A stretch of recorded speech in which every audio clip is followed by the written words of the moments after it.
Shalom,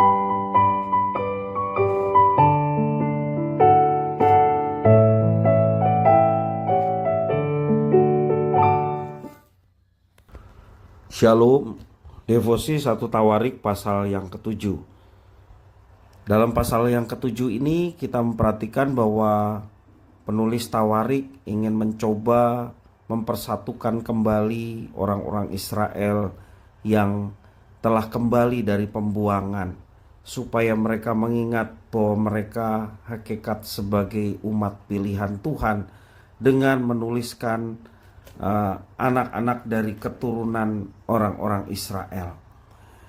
Perbedaan merupakan hal yang tidak terhindarkan dalam kehidupan manusia. Setiap orang sudah diciptakan sebagai individu yang berbeda, tetapi kejatuhan ke dalam dosa mengubah perbedaan menjadi sesuatu yang sulit diterima. Semangat penulis kitab Tawarik untuk menerima keragaman membuatnya memasukkan nama-nama dari suku-suku utara dalam penulisan silsilah ini.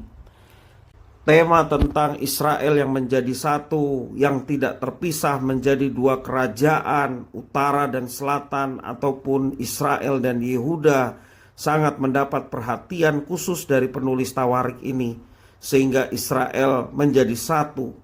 Di dalam kitab ini ingin meningkatkan moral orang-orang Israel yang kembali dari pembuangan dengan menarik identitas mereka sebagai suatu bangsa yang satu, tidak terpecah-pecah, yang mencakup suku-suku kerajaan Yehuda di selatan maupun suku-suku kerajaan Israel di utara.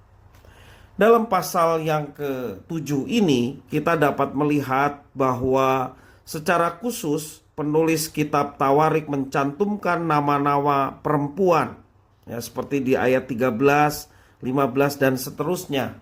Ini menunjukkan keterbukaan terhadap perbedaan. Ia melihat adanya peran perempuan yang aktif dalam pemulihan Yerusalem pasca pembuangan. Penulis kitab Tawarik juga memahami bahwa Tuhan Allah yang disembah Israel, yang memilih Israel, bukanlah Tuhan Allah yang membeda-bedakan manusia berdasarkan gender ataupun rasnya, sukunya. Ia menghargai manusia sebagai ciptaan yang diciptakan serupa dan segambar dengannya.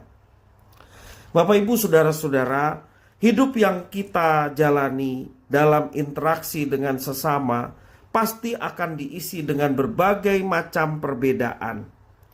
Alih-alih memperuncing keadaan, anak-anak Tuhan Allah justru harus menghargai perbedaan dan menerima sesama dengan semangat kesatuan. Seperti penulis kitab Tawarik yang menyadari akan pentingnya kesatuan dalam membangun jati diri bangsa Israel sebagai umat pilihan dari Tuhan Allah, demikian juga kita sebagai umat Allah yang baru sudah seharusnya kita menerima perbedaan gender, perbedaan suku, ras, ya, perbedaan status sosial, dan juga perbedaan-perbedaan yang lainnya dalam rangka kesatuan sebagai gambar dan rupa Allah. Kita mengucap syukur atas pilihan Tuhan kepada kita sebagai umat Allah yang baru, gereja Tuhan. Karena itu mari kita mempergunakan kehormatan yang dipercayakan Tuhan untuk hidup sesuai dengan apa yang telah Tuhan tetapkan, sehingga hidup kita memuliakan Tuhan, hidup kita boleh menjadi berkat bagi sesama.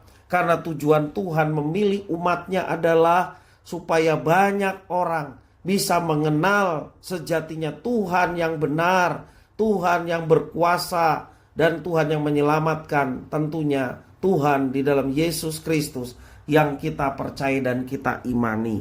Marilah sebagai umat Tuhan kita senantiasa menjaga kesatuan di tengah perbedaan yang ada.